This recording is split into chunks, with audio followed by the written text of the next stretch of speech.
Hello, everybody. My name is Adam, and I review things. I want to be the most prolific reviewer of all time. I review books, movies, podcasts, television shows, video games, whatever.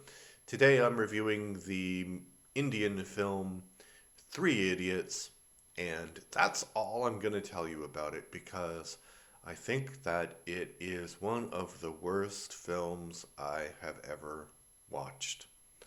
Basically, the story is that there are these three engineering students who, they arrive at school to become engineers, and the story is in two parts.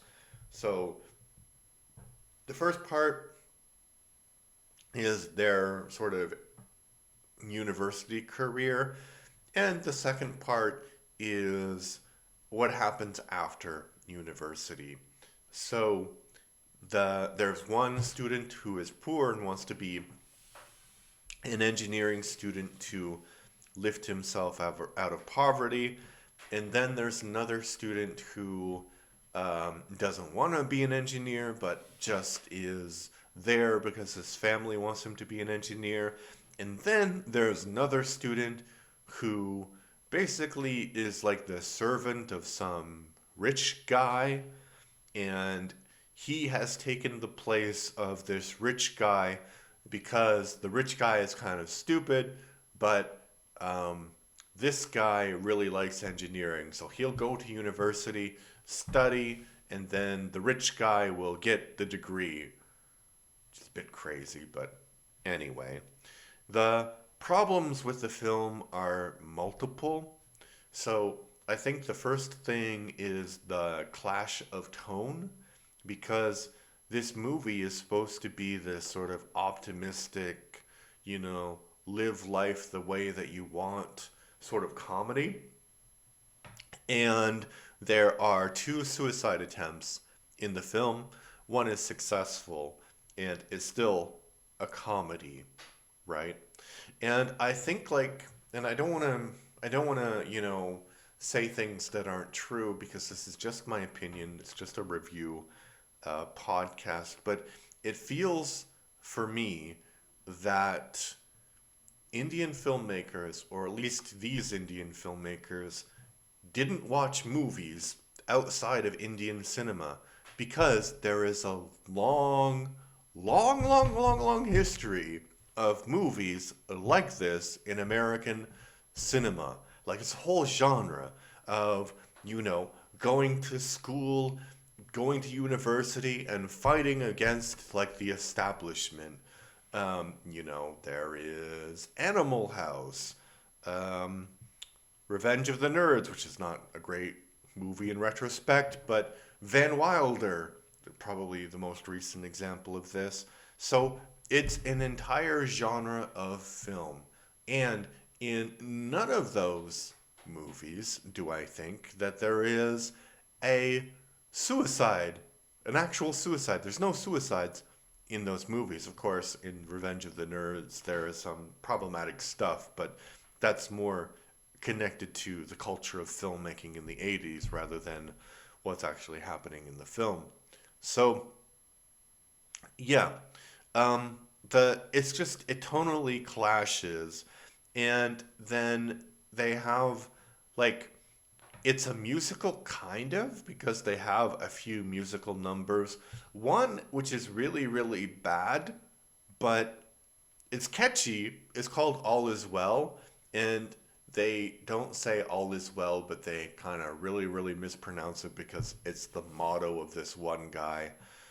And yeah, that musical number, it kind of sucked joy out of me rather than imbuing joy in me, if you know what I mean.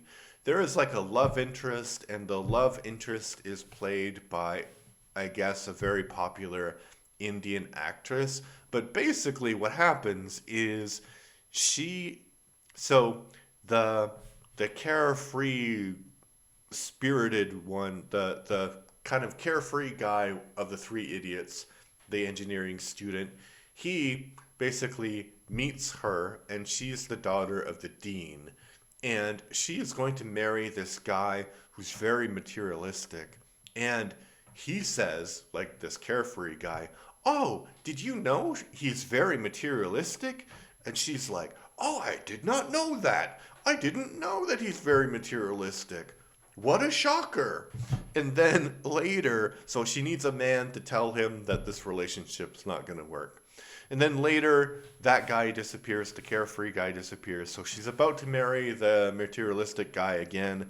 And then again, these other two idiots come along and say, "Hey, did you know that that guy is still materialistic?" And she's like, "I didn't know that." And then uh, she runs away. So that's basically all the romance between those two characters. And the movie is like 3 hours long, more than 3 hours long. If you're going to watch it, I don't recommend it, but maybe break it up into parts, because the second part, I did that. Second part is much more entertaining if you've forgotten what happened in the first part, honestly. Yeah. And about the suicide, so they're in an engineering school, and the guy who commits suicide has a project to build a drone. And he goes to the dean and says, like maybe a month before, that he needs an extension because he can't figure out how to work this drone thingy. And the dean is like, "No, you have enough time." And because he runs out of time, he commits suicide. And so that's the first suicide attempt. The second suicide attempt is like the I don't even remember what happens, but basically one of the idiots, the poor one, they steal the test for like the final exam questions for plot reasons. So they steal the exam, and then they get caught peeing on the dean's door. So they get rusticated, which is basically like being suspended from university. So they get rusticated, and they can't finish. Yeah, so maybe those two things happened at different times. So anyway, they pee on the door, they get caught, and they get rusticated, and then he tries to commit suicide, right? So if you pee on somebody's door and you are caught, there are going to be consequences. If you are an engineer, you have a budget, you have a schedule, you have deadlines you have to meet. And I understand what the point of the movie is. The point of the movie is like, okay, we are being too paternalistic with our children, and we need to like learn to listen to what they actually want. And that's great, right? But you can't say like deadlines are signs of paternalism, or consequences for stupid actions that you make are signs of paternalism. Because, okay, if you go and somebody is selling, I don't know, mangoes on the street, and you don't like that guy, and you steal his mangoes, you still committed a crime, right? You still deserve to be punished. Um, yeah, and that's even worse than other motivations for crimes or bad behavior that you might have, right? So if you had to steal the mangoes because you're starving or something, that's a different conversation than the one we're having in this movie. And it's over a long, the acting is bad, and I really don't understand why it's so popular in India. And I'm starting to think that modern Indian movies are not my thing because I watched 13th Fail. I didn't like it. I didn't like Three Idiots. So maybe there'll be a movie an Indian movie that I really really like. So yeah, that's what I think about that.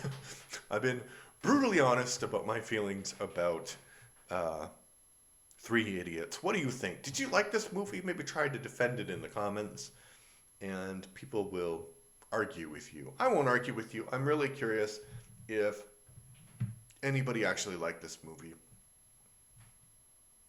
And if they did, why? Why they did. All right, that's my review. I'm trying to get to a point where I have 150 subscribers by the end of January. I have 121 now, so I think it's completely feasible to do that. So if you like my content, please like and subscribe, leave a comment. And if you're a super fan of what I do, please check out my Patreon. Thank you very much. It's in the show notes or in the description of the video. Bye bye.